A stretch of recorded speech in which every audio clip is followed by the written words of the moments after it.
Hi guys, as some of you might know, every month this year I've been doing at least one recipe from each month's issue of BBC Good Food magazine. Well, this month I did two. First was this beautiful Ajo Blanco soup, which literally means white garlic, and it's this beautiful chilled vegan almond soup from Spain, a bit like gazpacho. It's really easy to make too, but the real reason I made it was because the first recipe that caught my eye was for this courgette and lemon risotto, and I find risottos usually really difficult to make, but this recipe was really straightforward and the texture was just right, which is hard to get for me. So the Ajo Blanco recipe first requires 200 grams of blanched almonds, but here I have 200 grams of unblanched almonds because I'm going to show you how to blanch almonds yourself. The reason for that is because as soon as you blanch them and take the skins off, they start to lose a lot of flavour, so it's always best to blanch them yourself, but if you want to save this step, just buy a packet of blanched almonds.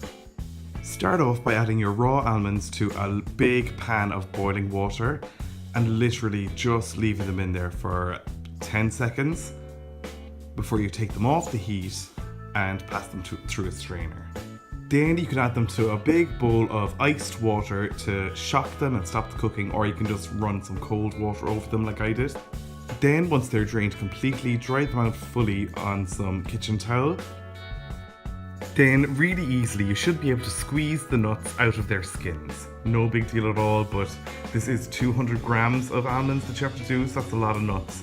So I'd recommend enlisting the help of someone to do this because this kind of took me a while. If there are a few kids around the place, they'd be perfect for this job. Once that is done, you have a nice big bowl of flavoursome blanched almonds. Now the recipe says to blend all the ingredients together, but instead I'm going to grind up the nuts in a spice grinder. I've ground nuts in this before for curries and things, and it does such a good job, grinds them to powder in no time at all, in a way that I don't think my tired old blender could do. It is small though, so if you're going to use one of these, you might want to do it in batches. Once they were done, I just added them to a big saucepan. Then I finely grated a clove and a half of garlic. The recipe says 1 clove, 1.5 if you love garlic. I do love garlic, but normally for recipes I double or triple the garlic quantity. I love it so much, but when it's raw like this, I'm very careful because it is really hot.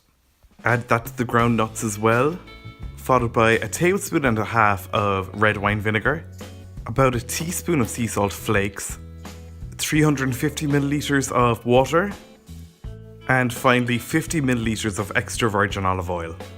Now I'm going to give it a go with my really powerful hand blender. BBC Good Food does say that a regular blender would suffice here, but mine is not so good and it's leaking as well. But if you're happy with your blender, just chuck all the ingredients in, or if you have one of those NutriBullets, that thing would be amazing for this.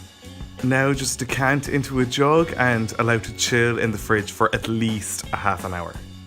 Then just serve up and enjoy. This soup is perfect on a really hot day. I'm going to say that this soup is really healthy as well, although believe it or not, there are a lot of calories in here because nuts contain a lot of calories.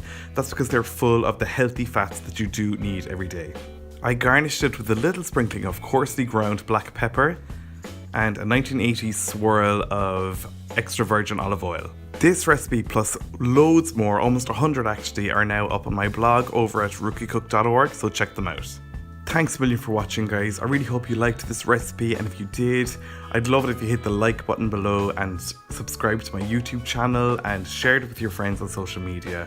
You'll find my social media accounts in the description below, as well as the video for that courgette and lemon risotto, and also the link to my blog where you'll find the full recipe at www.rookiecook.org.